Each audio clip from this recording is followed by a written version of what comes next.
Hello, everyone. This is Yoko.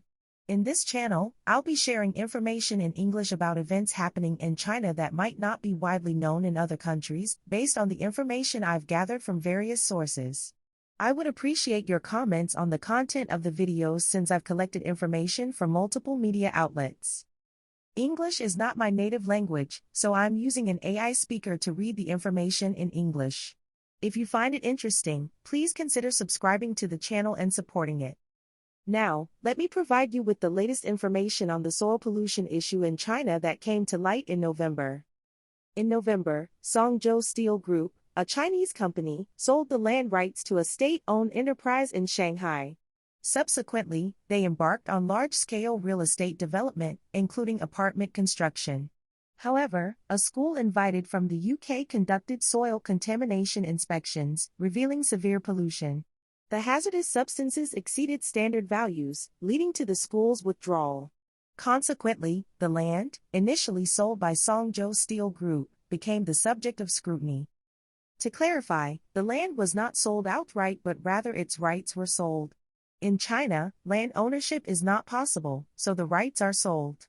The group that sold the rights, Chuxing Group, allegedly concealed pollution facts and sold the land rights to the state-owned enterprise in Shanghai. The transaction amounted to approximately 20 billion yen, gaining significant attention in November.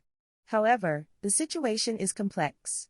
When Guizhou Steel Group sold the land, they reportedly commissioned another company to investigate soil contamination, with the results suggesting no issues.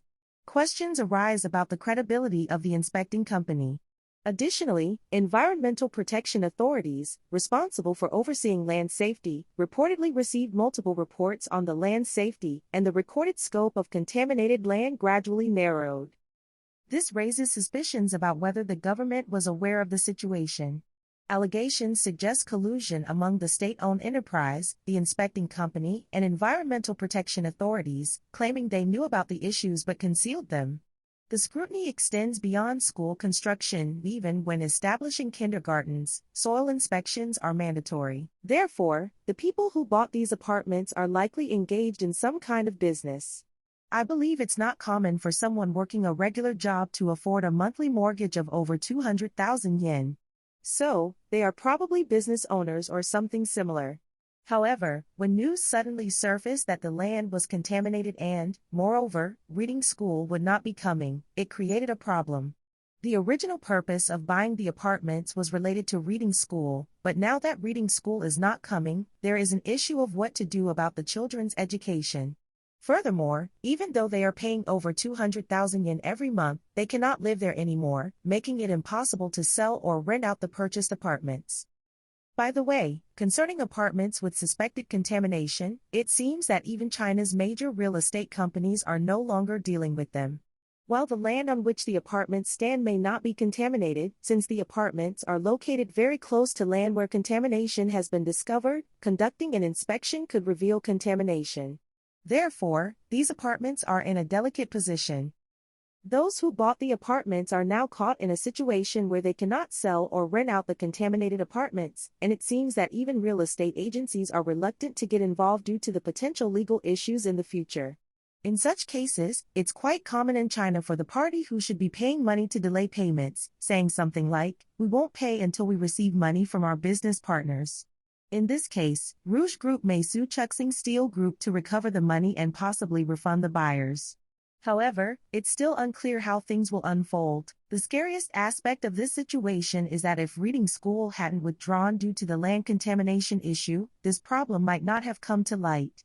This sentiment is not only my own, it's also expressed by Chinese netizens.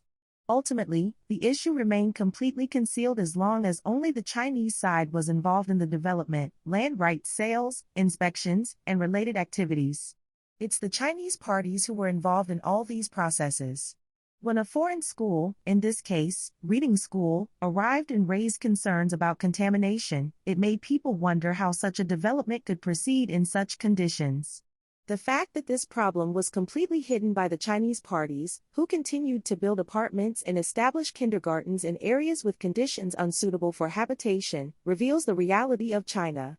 This incident may be just the tip of the iceberg, as Japan, despite its own issues, is criticized by China on the global stage. As a Japanese person, it's difficult to understand why China, which has hidden soil contamination nationwide and built schools and kindergartens in such places, feels qualified to criticize other countries. That's the end of this story. Let's meet again next time.